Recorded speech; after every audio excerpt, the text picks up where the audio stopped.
Assalamualaikum warahmatullahi wabarakatuh. Saya Rina Triani, peserta CGP Angkatan 8 Halmahera Timur, akan memaparkan tugas 118 koneksi antar materi. Tapi sebelumnya kita perlu mengetahui pertanyaan pemantik terlebih dahulu. Di antaranya yang pertama adalah, apa yang Anda percaya tentang murid dan guru di kelas sebelum Anda mempelajari modul 11? Yang kedua, apa yang berubah dari pemikiran atau perilaku Anda setelah mempelajari modul ini? Dan yang ketiga, apa yang dapat Anda terapkan lebih baik agar kelas Anda dapat mencerminkan pemikiran Ki Hajar Dewantara?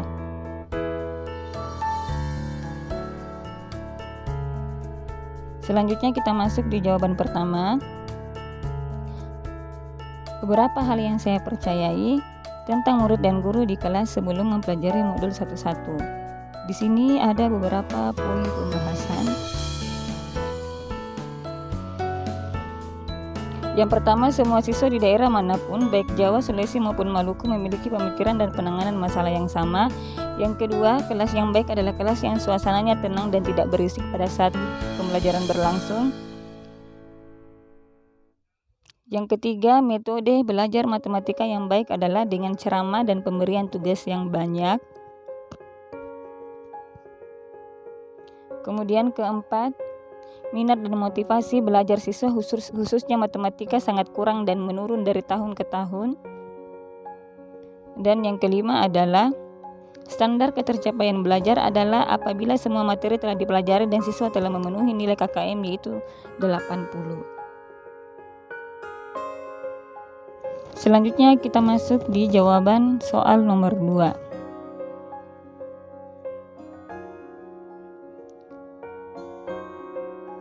Hal yang berubah dari pemikiran atau perilaku saya setelah mempelajari modul ini. Di sini terdapat dua cakupan yang berbeda. Yang pertama, perubahan pemikiran. Nah, perubahan pemikiran ini ada beberapa hal.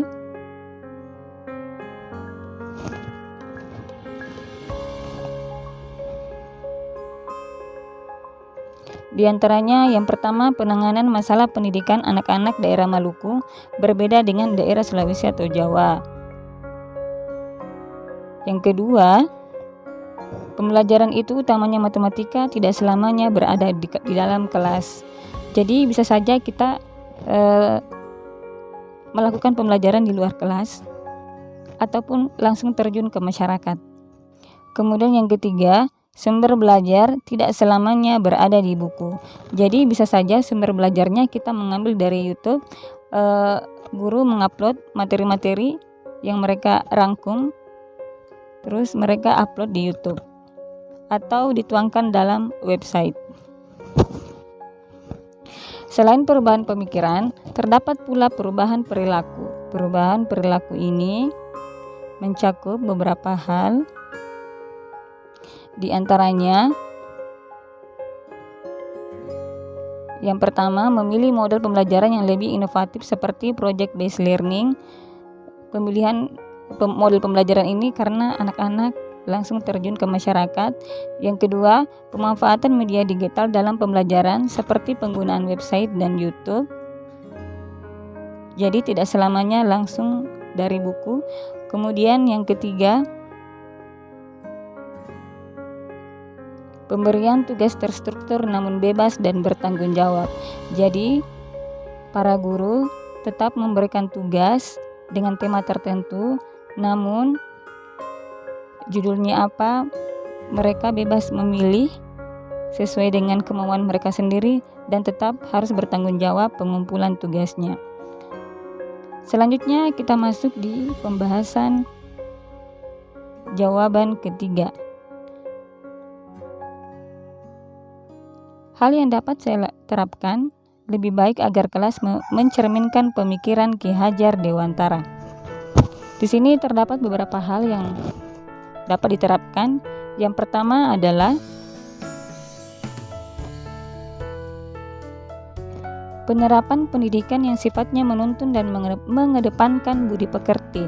Jadi dalam hal ini guru hanya bertindak menuntun siswa sesuai dengan kodrat dan zamannya, dan senantiasa memberikan teladan yang baik bukan hanya di dalam kelas melainkan juga di luar kelas, agar para siswa bisa mengambil hikmah dan menjadikan mereka menjadi anak yang berbudi pekerti yang luhur.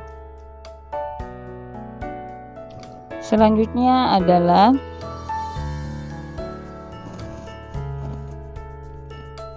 penerapan pembelajaran yang berbasis digital. Jadi di sini meskipun sekolah kami SMA Negeri 4 Halmahera Timur ada di desa, bukan berarti kita hanya menggunakan buku-buku secara manual, tetapi juga menggunakan buku-buku elektronik maupun perpustakaan elektronik yang terangkum dalam website. Kemudian video-video pembelajaran juga dibuat oleh para guru yang selanjutnya mereka upload di YouTube untuk bisa diakses oleh para siswa kapan dan dimanapun. Jadi penggunaan e-library dalam website ini membuat siswa bisa membaca kapan dan dimanapun mereka berada. Selanjutnya adalah penerapan pembelajaran yang berbasis kepulauan dan kearifan lokal. Perlu diketahui, Provinsi Maluku Utara merupakan daerah kepulauan yang komoditi utamanya adalah kopra, merupakan daging kelapa kering dari kelapa, kemudian cumi-cumi. Nah, pembuatan kopra ini yang disebut dengan bak korek kelapa, demikian pula penangkapan cumi-cumi itu dilakukan secara gotong royong. Nilai-nilai gotong royong inilah yang selanjutnya diterapkan dalam lingkungan sekolah, seperti kerja bakti, kemudian keaktifan dalam menyelesaikan tugas, kemudian bakti sosial di rumah-rumah ibadah, dan sebagainya. Selanjutnya adalah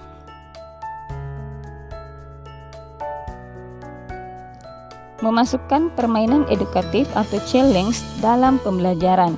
Permainan-permainan ini sekalipun sifatnya bermain, tetapi memiliki sisi edukatif tersendiri yang berguna untuk perkembangan siswa, seperti nilai-nilai sportivitas, kemudian nilai-nilai kejujuran, dan lain sebagainya.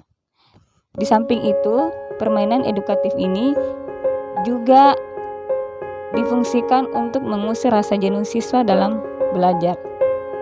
Selanjutnya adalah memilih model pembelajaran yang mampu mengaktifkan seluruh siswa, seperti PBL atau Problem Based Learning, kemudian PJBL atau Project Based Learning, dan sebagainya. Baik PBL maupun PJBL semuanya sifatnya kelompok dan mengaktifkan seluruh siswa, terutama lagi pada sistem Project Based Learning karena anak-anak langsung terjun ke masyarakat, sehingga model pembelajaran ini mengintegrasikan kegiatan di masyarakat ke dalam pembelajaran di sekolah. Demikian pemaparan saya. Atas waktu dan kesempatannya saya ucapkan banyak terima kasih. Assalamualaikum warahmatullahi wabarakatuh.